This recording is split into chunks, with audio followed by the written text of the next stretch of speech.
It's difficult to summarize also because these discussions represent an effort that is funded to the tune of about $25 million on a year basis for Africa. That represents the budgets of AfricaRice and GRiSP effort in Africa. And on top of that, we have also co-funding from our main partners in GRiSP, GRiSP, IRD and CIRAD. So it's a big venture. And enormous amount of results have already been produced this year, 9 months down the road. But really, what we are looking at here is to try to do something about rice production in Africa. Just to put just numbers on that, we are importing 10 million tons of milled rice into the continent. And it's actually going down. It has been growing up to 10 million tons, and right now it has been stable, it's going down. It's about 9.5 million tons now that we're importing. That means we're doing very well. That's not only due to research and us here, many other people are active, and first of all, of course, African farmers, many of them women, help realize that. And I hope that it will go further down, because importing about 1/3 of what is in the world market is a very risky business.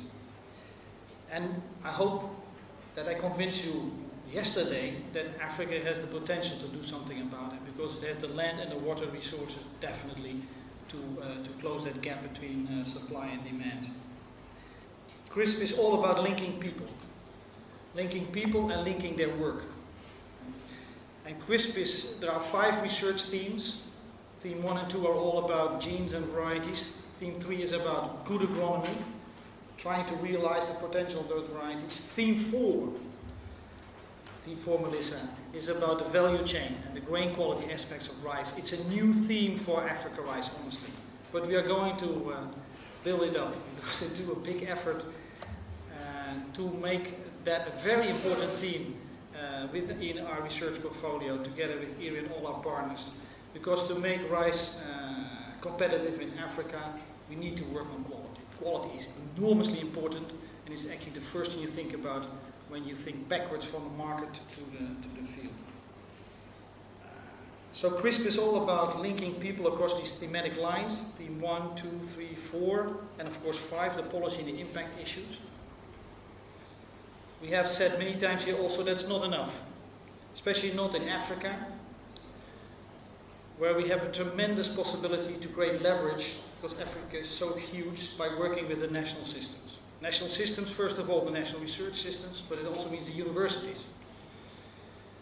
So we can leverage that capacity, and we can also build that capacity, because there is a problem there. The capacity is not that great yet in Africa, and we have to rebuild that very much. So we have GRiSP, yes, of course, where we can link across continents, bringing in very powerful scientific partners, but also very powerful extension partners. And we have to link that with the national system through the task force mechanism that we are building up.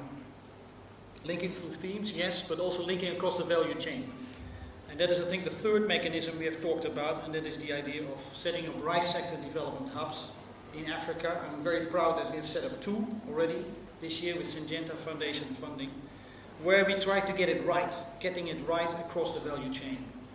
From seed to harvesting the product, bringing it to the rice miller, and eventually selling it properly. Good quality products, selling good quality products, properly labeled, that can gain market share in Africa. Ladies and gentlemen, I'm not going to give all these details about what we have achieved in terms of varietal development. There were very exciting developments there. The fact that we are moving very much ahead in Africa on marker-assisted selection. We have very good examples there, very much linking the work across institutes, most notably, of course, IRI, but also CIRAD and IRD and GRiSP on many aspects. Biotic stress, I think, is a big one where we make progress. I can also think about the work on agriculture machinery. Mechanization is a very important entry point, I think, for Africa in terms of intensification. I'm not going to give that whole list that you presented over the last 1.5 hours. Just want to say that you're not done yet. Last remark, And I'm not going to close this session, of course, I'm just giving a summary here. So the last thing I would like to say is, please, when you work on those new ideas for collaboration, don't forget the GRiSP mechanisms. I'm sure Achim will come back to it. But let's make sure that we get a lion's share from the GRiSP funds into Africa. I think of the students that we can bring on board with GRiSP funding. I think of the special Frontier Fund money that is available in 2012 that we can tap for Africa. And I also think very much about the Partnership Development Fund that is there. Let's make sure that we get at least half of that money into Africa. Thank you very much.